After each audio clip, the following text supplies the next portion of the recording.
हजुर डाक्टर हुनेको नाताले तपाईमा बिरामी जाँच्न आउने पेसेन्टहरुमा अथवा कोही महिला आउनु भएको खण्डमा महिलामा के हेर्नुहुन्छ?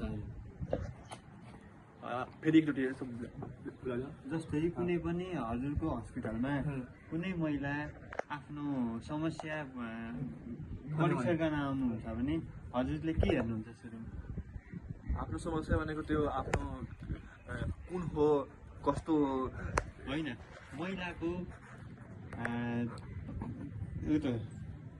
प्रजनन सम्बन्धीमा सम्बन्धीमा पनि कुन हो कस्तो हो मतलब कस्तो खालको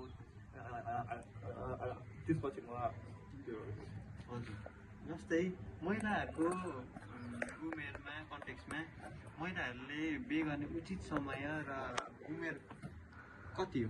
मतलब कि 18 हो महिलाहरूको 18 हजुर भनेपछि हजुरको कन्टेक्समा महिलाहरूले बिहे सँगसँगै पढाइ पनि लानुपर्छ हो कति क्लास कति पढेपछि चाहिँ बिहे गर्दा ठिक हुन्छ होला?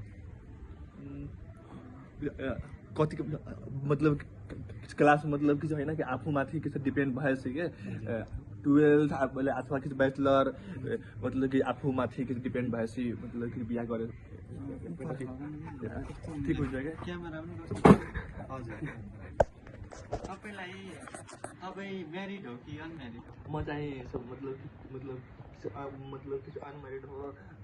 मलाई कि मेरो गर्लफ्रेन्ड पनि छैन। आई एम सिंगल नाउ होइन नाउ ए नाउ। हजुर त्यो केटीहरू हेर्दाखेरि कतिको हेरिन्छ हिँड्दाखेरि? म हेर्दैन भन्दा हेरिँदैन ए क्यान्सल गर्दा क्या अनेक